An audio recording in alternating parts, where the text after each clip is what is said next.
Bismillah. Assalamualaikum warahmatullahi wabarakatuh.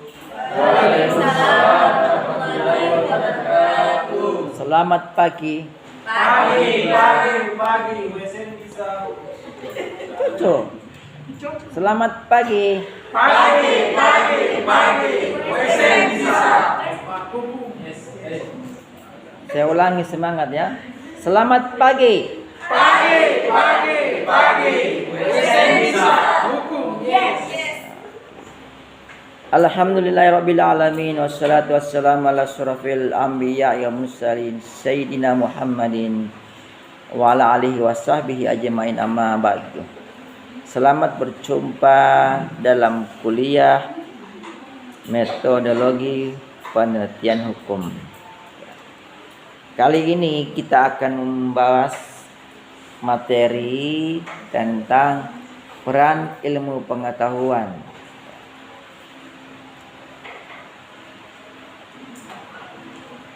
Jadi peran ilmu pengetahuan ya. Di sini yang pertama-tama adalah ilmu perannya sebagai aktivitas penelitian. Jadi peran ilmu pengetahuan sebagai aktivitas penelitian itu berperan yang pertama sebagai rasional.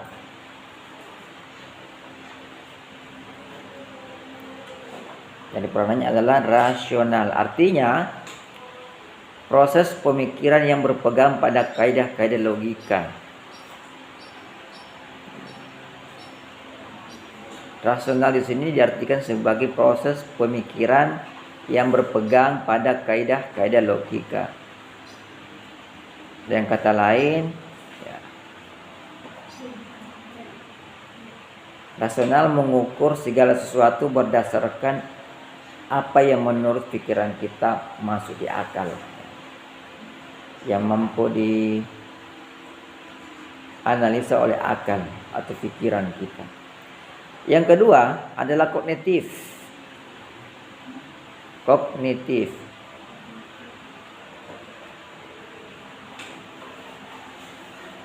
Artinya proses mengetahui dan memperoleh pengetahuan.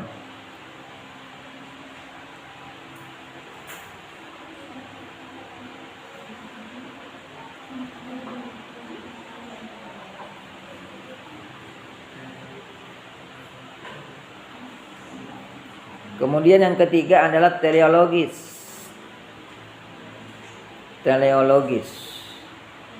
Jangan saya tulis jangan teologis, kalau teologis itu salah. Yang betul adalah teleologis. Teleologis itu artinya kalau kita artikan secara bahasa, dia adalah ilmu yang mempelajari tujuan. Itu arti secara bahasa. Nah, teologis ini peranannya adalah untuk yang pertama ada tujuan, maka untuk mencapai kebenaran. Yang kedua untuk memperoleh pemahaman.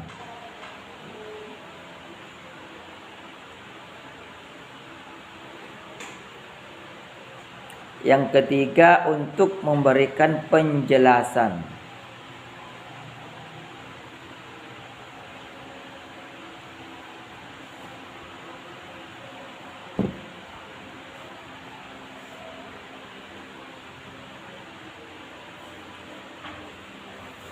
Nah, yang kedua, ilmu sebagai metode ilmiah. Jadi peranan ilmu sebagai metode ilmiah yaitu yang pertama,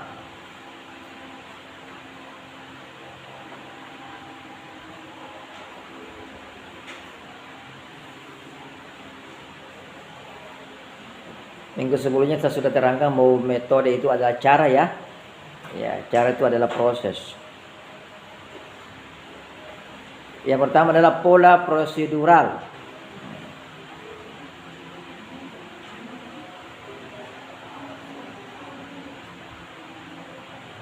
Dalam pola prosedural itu yang kita lakukan adalah yang pertama pengamatan. Pengamatan namanya observasi ya. Pengamatan atau observasi. Kemudian percobaan.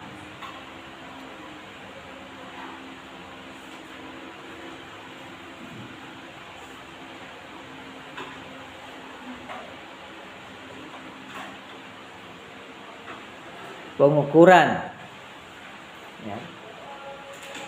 Survei dan sebagainya. Jadi masalah lagi ya. Sampai pada analisis.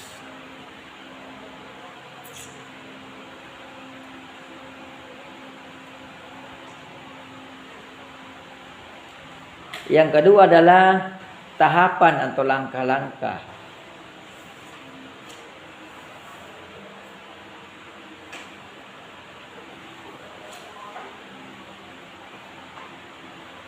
Dalam perannya sebagai tahapan atau langkah-langkah ini, maka yang harus dilakukan adalah yang pertama penentuan masalah.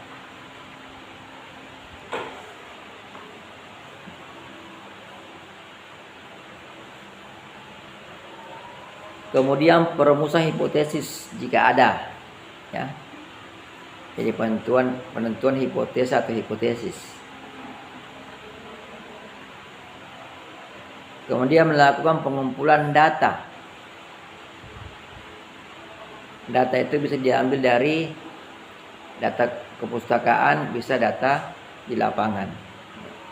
Kalau data kepustakaan itu berarti Anda mencari tahu dari referensi-referensi, baik lewat jurnal-jurnal, buku-buku, catatan ilmiah dan sebagainya, ataupun melalui misalnya media elektronik. Kemudian pengujian hasil.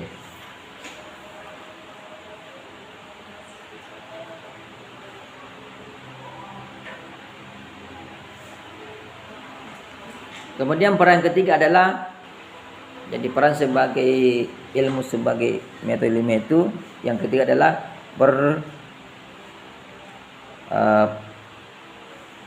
menggunakan beraneka ragam teknik.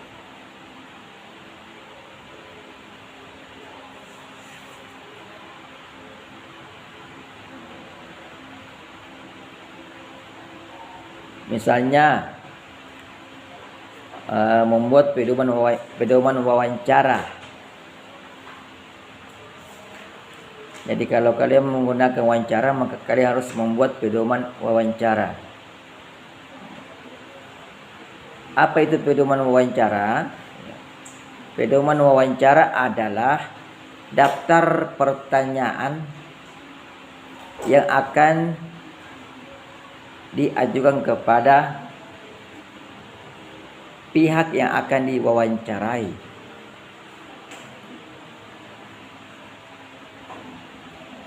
Tetapi daftar pertanyaan itu bukan tidak meminta jawaban A, B, C, D. Ya, tidak meminta jawaban yes atau no, setuju atau tidak setuju. Jadi jawabannya bukan pilihan, tapi jawabannya adalah uraian. Jadi kalau kalian nanti melakukan penelitian, mau melakukan wawancara, ya, mau mengambil data dengan cara melakukan wawancara, maka buatlah daftar pertanyaan. Jadi tidak banyak, cukup 10 cukup lah itu. Daftar pertanyaan kepada setiap responden atau narasumber. Ya. Kemudian lagi teknik lainnya adalah misalnya membuat tabel. Ini tabel dibuat kalau kalian melakukan pengamatan. Misalnya kalian mau meneliti efektivitas peraturan lalu lintas, ya, di lampu merah misalnya. Kan kalian bisa melakukan pengamatan dengan berdiri di trotoar di dekat lampu merah. Lihat, bikin tabel memang, ya. Silakan mau bikin tabel, misalnya tabelnya kendaraan roda 4, ya, roda 2. Lampu merah, kasih jalan, tidak jalan, ya, berjalan atau stop atau berhenti. Kalian tinggal centang berjumlah. Nanti hanya selesai, jadi sekian pengguna jalan raya kendaraan bermotor, ya misalnya 1000 kendaraan bermotor, 500 kendaraan yang berhenti di lampu merah, 500 berhenti di yang menerobos lampu merah. Kan kalian bisa analisa gitu. Nah, contoh begitu ya. Kemudian aneka alat. Jadi peran ilmu sebagai metode ilmiah itu ada berperan sebagai ini. Jadi peran ilmu sebagai metode ilmiah itu adalah yang pertama adalah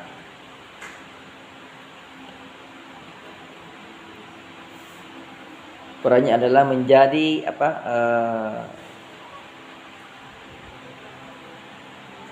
peran sini masing istilahnya,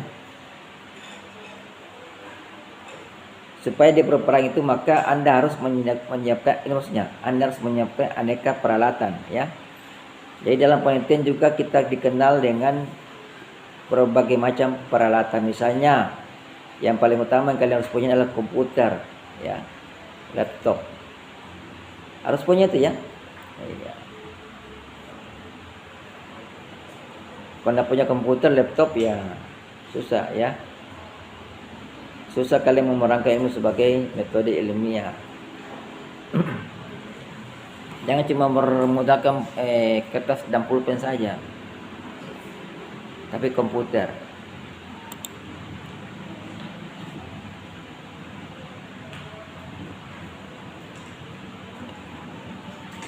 Selanjutnya peran ilmu sebagai pengetahuan sistematis. Peran ilmu sebagai pengetahuan sistematis.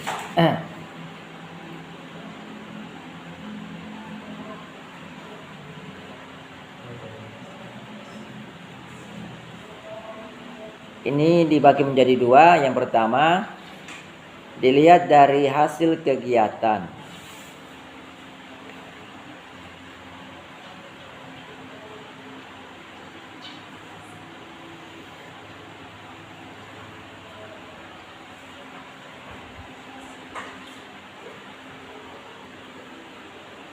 Nah, dilihat dari hasil kegiatan maka ilmu merupakan sekelompok pengetahuan.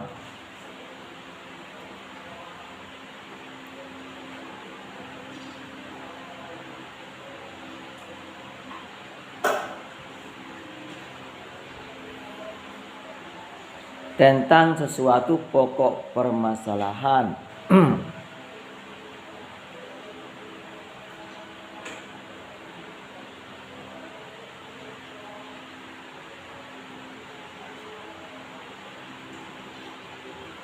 Dengan titik pusat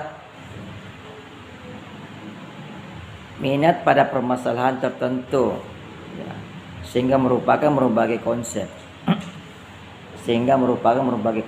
Intinya dari perang ini bahwa perang ilmu sebagai pengetahuan sistematis adalah yang kalau dilihat dari hasil kegiatan, kesimpulannya adalah ilmu sebagai pengetahuan sistematis adalah konsep yang beraneka ragam. Itu intinya. Kemudian kedua, dilihat dari ciri pokok pengetahuan ilmiah.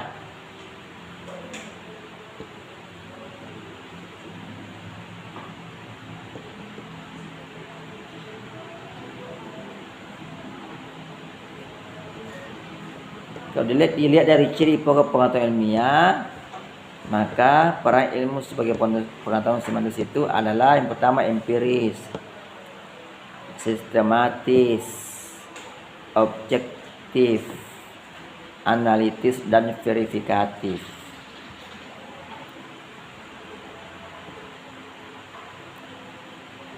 Empiris artinya apa? Empiris sesuai dengan fakta, ya. Sistematis artinya tersusun. Kalau tersusun itu berarti dia tersusun artinya dimulai dari hal-hal yang terkecil hingga terbesar atau terbesar hingga terkecil, ya. Tidak boleh bolak-balik, tidak boleh istilahnya dari kecil besar, besar kecil, kecil besar, tidak boleh, ya. Harus tersusun rapi. Objektif, ya. Objektif artinya ya, apa adanya, ya, tidak menambah, tidak mengurangi. Analitis berarti dihasilkan dengan analisa yang tajam, dan verifikatif, ya.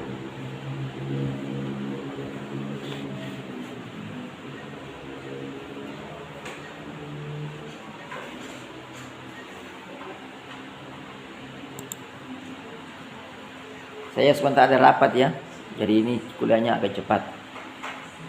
Ada rapat di auditorium.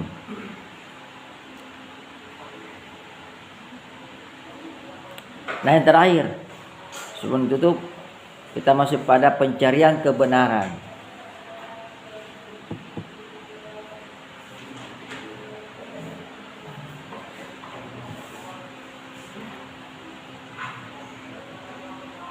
Pencarian kebenaran. Minggu lalu kita sudah bahas tentang pengertian penelitian, ya. Penelitian berasal dari kata asing research. Research artinya menemukan kembali, ya, melakukan pencarian ulang. Apa itu yang dicari adalah kebenaran. Jadi dalam pencarian kebenaran itu ada dua cara yang dominan dilakukan. Yang pertama cara non ilmiah. Cara non ilmiah. Nah, cara non ilmiah ini bisa dilakukan melalui yang pertama dikira-kira atau kebetulan.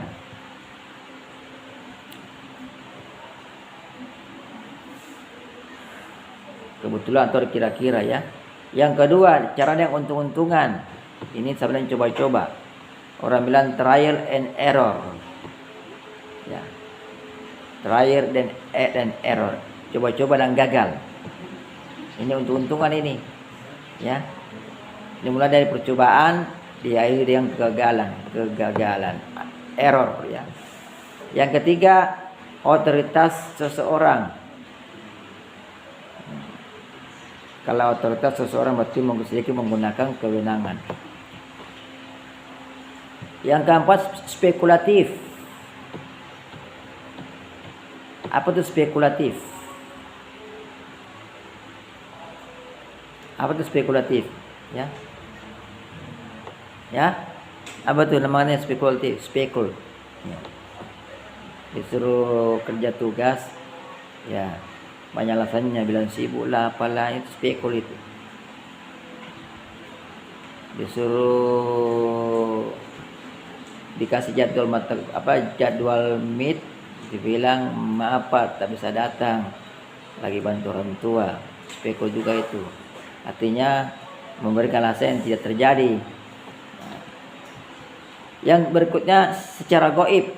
Nah, ini orang-orang desa ini banyak ini. Secara gaib datang ke dukun. Sama mungkin juga di sini kalau masuk kuliah ini, di mata kuliah saya ini, mungkin ada yang bawa air yang sudah tiup-tiup. Sebelum ke kampus dibasuh, dibuka, dialis supaya kalau saya lihat, ya, nampak mempesona, saya suruh masuk. Saya juga tadi yang datang terlambat, mungkin gitu caranya. Siapa tadi yang datang terlambat itu? Ya, lalu saya buka pintu. Mungkin begitu. Begitu buka pintu saya kasih, sudah masuklah. Ya kan? Mungkin pakai begitu itu. Sebelum kampus mungkin dibasuh muka itu pakai air. Bismillah. Atau kalau ujian itu rata-rata dari biasa begitu itu. Dikasih jampi-jampi sama orang tuanya, ini pakai ini. Itu cara gaib semua itu. Dan itu pencarian kebenaran non ilmiah. Ya, mudah-mudahan tidak dipakai itu. Nanti kalau menulis artikel skripsi tidak menggunakan cara ini, ya. Jangan pakai cara non ilmiah, pergi ke dukun minta air supaya Pak Ari kasih ACC saya punya proposal. Ya. Kan? Ya, berdoa boleh, silakan berdoa, tapi tidak usah ke dukun. Nah, ada doa sendiri. Nah, yang kedua adalah cara ilmiah.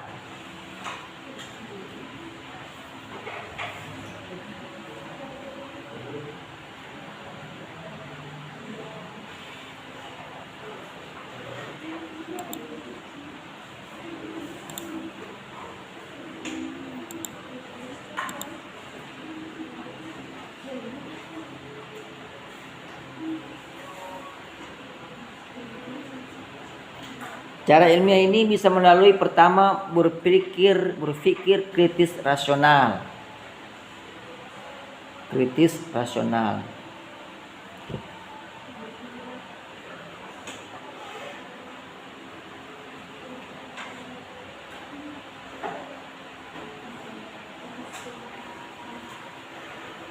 Dan yang kedua melalui penelitian ilmiah.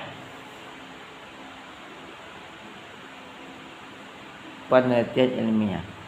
Ini saya terhubung ya antara berpikir kritis rasional dan penelitian ilmiah. Kalau bagi saya ya, penelitian ilmiah itu berangkat dari berpikir kritis rasional. Ya. Kalau Anda tidak punya pemikiran kritis rasional, Anda tidak akan melakukan penelitian ilmiah. Apa itu berpikir kritis rasional dan penelitian ilmiah? Nanti kita lanjutkan minggu depan. Karena kebetulan hari ini jam 9 saya ada rapat. Jam berapa sekarang? Sudah hampir ya lagi setengah jam. Peserta yang bagus agar datang sebelum waktunya. Mohon maaf saya ambil waktu kalian ya. Saya harus menjalankan dua hal. Karena satu, rapat juga ada kewajiban, mengajar juga ada kewajiban. Karena sama-sama kewajiban maka saya bagi-bagi waktunya. Kalau rapat itu saya tidak datang hari ini, berarti tidak ada lagi rapat ulangan.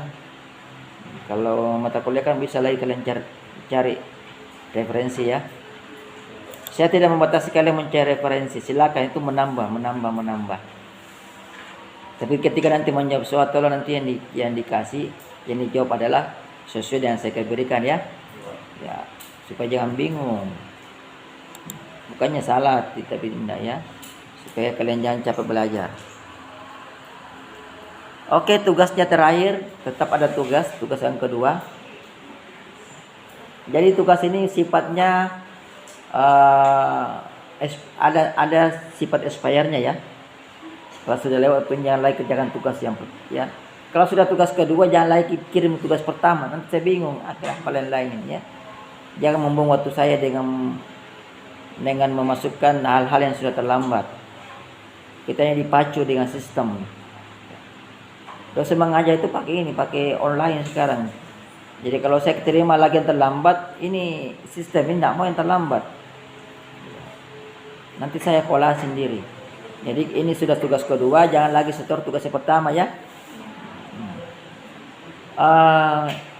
Saya ingatkan lagi, sampai sekarang saya belum menemukan link tugas kalian di Facebook. Saya belum temukan. Berarti kalian tidak kirim ke link Facebook kalian, dikirim ya.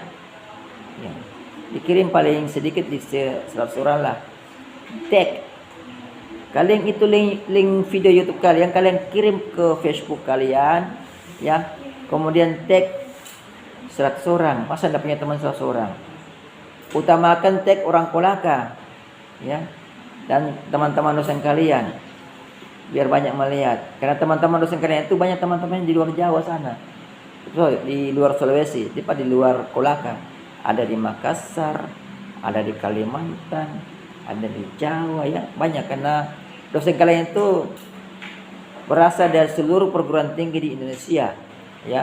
Ada yang dari 45 Makassar, ada dari UMI Makassar, ada dari Unhas Makassar, ada dari apalagi UGM, ada dari UI, UII, ada dari UNS, ada dari Semarang, Undip, banyak macam. Jadi kalau kalian tag mereka itu insya Allah tuh ya teman-temannya lihat juga. Oke, gitu ya. Jadi tag, saya mau lihat di Facebook saya. Kalau kalian sering saling mengetek satu sama lain, insya Allah itu akan muncul di Facebook ya. Itu juga syarat utama. Jadi ini tugas kedua, ini harus tag di Facebook.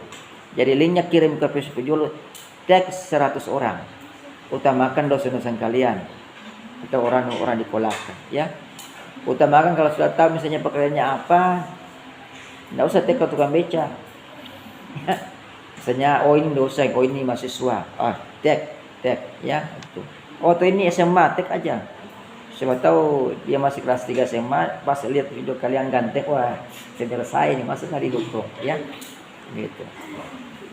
Dan terus terang muka kalian di YouTube itu agak beda dengan di aslinya, ya. Mungkin kalian pakai kamera jahat, nggak apa-apa pakai kamera jahat, saya juga begitu. Saya kalau masuk di YouTube kalian muka saya kan muda kan, muda. Ya. Kalau aneh kan bisa saya edit lagi 18 tahun pasti ganteng.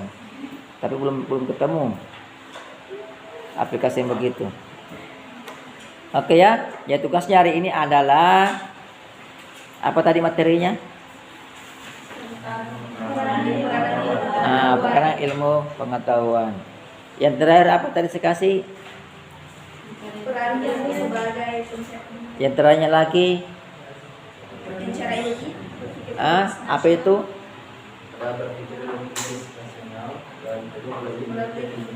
Iya, itu cara mencari kebenaran, ya. Jadi cara mencari kebenaran tadi dan cara ilmiah dan cara non ilmiah. Maka itulah tugasnya, ya. Nggak usah ditambah-tambahkan, nggak usah intinya lah, ya, supaya videonya singkat. Jadi tugasnya adalah uraikan secara singkat cara mencari kebenaran. Ada dua cara kan, cara non ilmiah dan cara ilmiah. Oke, itu tugasnya. Saya tunggu lagi di hari Rabu sudah saya mau periksa, ya, karena Kamis kita masuk. Kan Rabu depan kita sudah puasa kah? Belum. Ya, silakan. Bisa boleh dikirim ke grup ketika waktu sahur. Jadi saya ada waktu untuk memeriksa waktu sahur, ya. Sambil nunggu istri saya masa-masa saya memeriksa tugas, ya.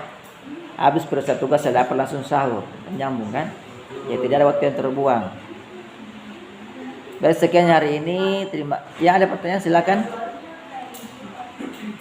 Ya. Oh sorry. Ini kan senang. Jumat berarti hari Kamis, ya. Nanti kirim hari Kamis, Jumat dini hari sudah saya periksa. Kalau Rabu mata kuliah apa kalian nih? Ada? Ada kan? Di sama saya ada? Oh, nah. Hari Kamis, ya. Oke. Siapa juga ada tugasnya dah? Kapan dikumpul? Hari Rabu. Oh iya, oke. Jadi semua kalian di sama saya ini selalu tugas, ya.